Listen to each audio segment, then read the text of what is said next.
All right, now you have your wraps on, and it's time to get to work. So if for some reason you didn't watch the video on how to properly wrap your hands, I'm gonna leave the link below, so make sure you check that out before you actually throw your gloves on. You wanna have your hands nice and wrapped so you can be safe. All right, so let's talk about your stance.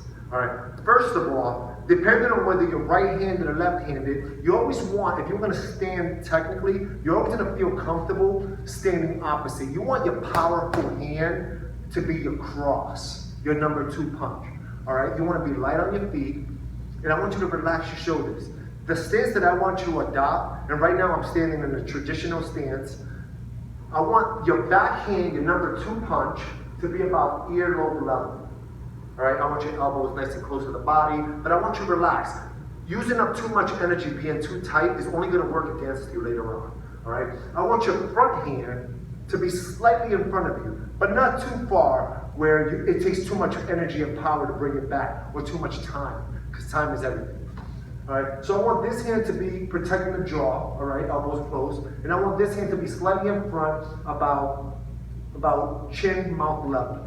So this is the stance that I like.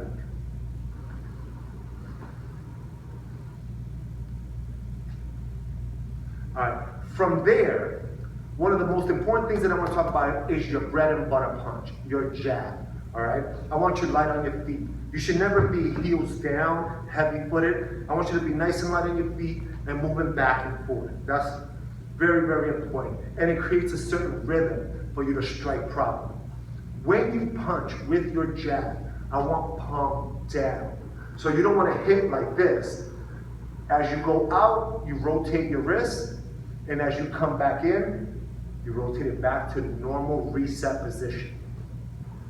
Out, in, out, in, out, in.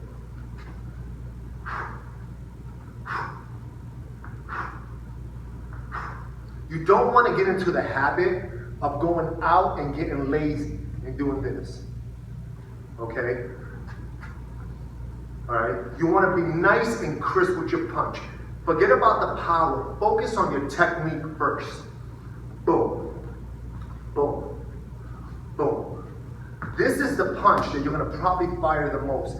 This jab sets everything up, all right? It sets up every other punch or everything that you're about to do after that. It's your bread and butter punch. So you want to make sure that it becomes natural and that you're always, that this is second nature. That way you don't have to think about it. You could use it as a setup to execute anything that you have or any opening that your opponent exposes.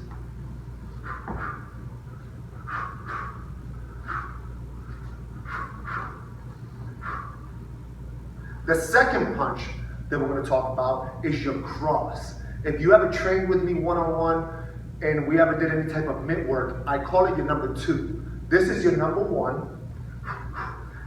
That's your number 2. That's your power punch, your cross. That's the one they don't survive, all right? That's the one you wind up for, you set it, and then execute.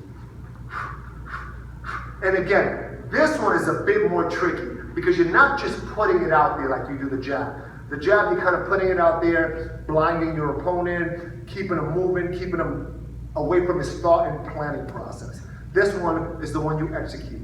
But this one takes a little bit more because this one you actually have to generate the power from your lower body. The punch doesn't come from the shoulder. The shoulder stabilizes the punch. The punch comes from your core, your hips, and the bottom of your foot. You rotate.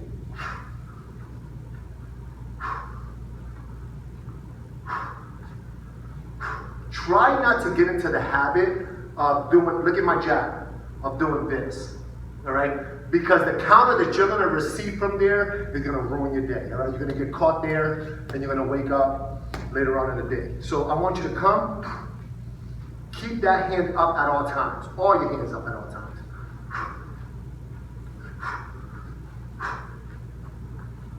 Just putting it out there with a rotate and bringing it right back home. And again, the punch comes from down low.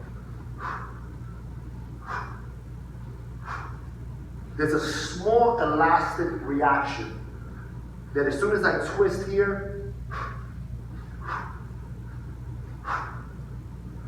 That's your number 2 punch. Now let's talk about your hook. Your hook comes from the front, your number 1 punch. Your hook is here. And again, that's another tricky one. I would always focus on getting really comfortable with my 1 and 2 before throwing the hook in there. The hook is gonna come at 90 degrees. These days with MMA in the mainstream and different fighters adopting different fighting styles, sometimes they feel comfortable going thumb up, which is fine, whatever you feel comfortable with. Me, I've adopted the old boxing style of just keeping it thumb down. It's a bigger target, and it just works for me. It feels comfortable to me. That's what I do, that's what I stick with, all right? Find what works for you, okay? So thumb down, I like to have my arm and my elbow and shoulder right in alignment about 90 degrees. Now, for shadow boxing purposes, that's where I want you to stay. But in real combat or in a real situation, you might have to adjust that, all right? So that, always be flexible enough to switch at all times. But when you're practicing and trying to make your punches second nature, keep it simple. Keep it comfortable and just focus on your technique. Not really snapping your elbows too much or anything like that. What you're trying to do is just create a rhythm where you feel comfortable and it becomes second nature. So the hook is gonna be a pivot from the front foot, all right? Pretend like you're squishing a ball, okay? You're on the balls of your feet, never on your heels, and the hook comes from a wind-up. You're gonna notice, I'm gonna go slow motion, you're gonna notice that my hip is slightly in front of my punch, and my core just rotates my hook.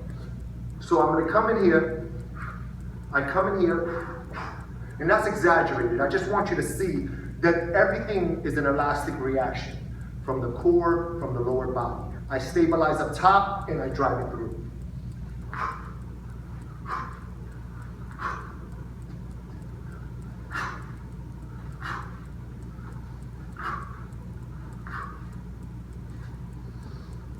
So those are your basic 3 punches. Those are the ones that I kind of want you focusing on first before you go into all the other stuff, all the uppercuts and everything there, which we'll cover in another video. Right now, those 3 punches are the most important punches you're gonna throw. Along with moving in your footwork, you should have your work cut out for you, all right?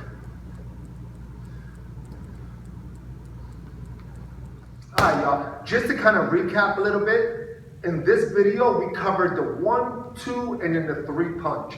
And to incorporate that and get comfortable with it in a little shadow boxing action, I would just, remember, loosen up your shoulders, you don't want to be too tense, and just practice it. Practice it in front of a mirror, move around a little bit, and I want you to just stick with those. Sometimes people get too advanced and they try to do too much and end up mastering none of the punches. Focus on the jab, cross, and then the hook. The hook is a tricky one to pull off, so you want to spend some good time on that one. But once you pull it off, you notice that every punch sets the other one up. And what I mean by that is that the jab is extending so that I can deliver the hook. It's blinding, blinding, blinding, and then comes the cross. All right? So, and then again, the cross is a good position to actually set up my hook. So, cross, hook. Cross, hook. 1, 2, 3.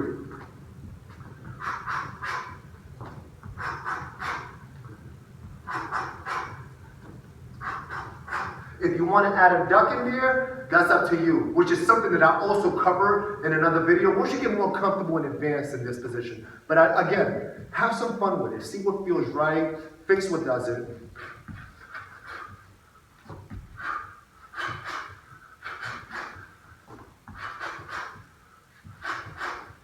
So there you have it. That's your 1, 2, and then your 3. I want you to focus on those.